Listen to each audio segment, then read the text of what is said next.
اور مجلسیں کس کی بہتر ہیں؟ اور ہم نے ان سے پہلے بہت سی امتیں ہلاک کر دیں، وہ لوگ ان سے ٹھاٹ باٹ اور نمود و نمائش میں کہیں اچھے تھے۔ کہہ دو کہ جو شخص گمراہی میں پڑا ہوا ہے، رحمان اس کو آہستہ آہستہ مہلت دیا جاتا ہے، یہاں تک کہ جب اس چیز کو دیکھ لیں گے جس کا ان سے وعدہ کیا جاتا ہے، خواہ عذاب اور خواہ قیامت، تو اس وقت جان لیں گے کہ مکان کس کا برا ہے اور لشکر کس کا کمزور ہے۔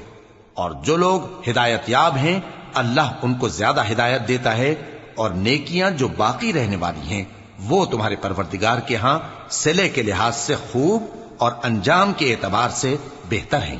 بھلا تم نے اس شخص کو دیکھا جس نے ہماری آیتوں سے کفر کیا اور کہنے لگا کہ اگر میں ازسر نو زندہ ہوا بھی تو یہی مال اور اولاد مجھے وہاں ملے گا؟ کیا اس نے غیب کی خبر پالی ہے یا اللہ کے یہاں سے عہد لے لیا ہے؟ ہرگز نہیں، یہ جو کچھ کہتا ہے ہم اس کو لکھتے جاتے اور اس کے لیے آہستہ آہستہ عذاب بڑھاتے جاتے ہیں، اور جو چیزیں یہ بتاتا ہے ان کے ہم وارث ہوں گے، اور یہ اکیلا ہمارے سامنے آئے گا، اور ان لوگوں نے اللہ کے سوا اور معبود بنا لیے ہیں تاکہ وہ ان کے لیے موجب عزت ہوں۔ ہرگز نہیں، وہ معبود ان کی پرستش سے انکار کریں گے اور ان کے دشمن و مخالف ہوں گے۔ کیا تم نے نہیں دیکھا کہ ہم نے شیطانوں کو کافروں پر چھوڑ رکھا ہے کہ وہ ان کو خوب اکساتے رہتی ہیں؟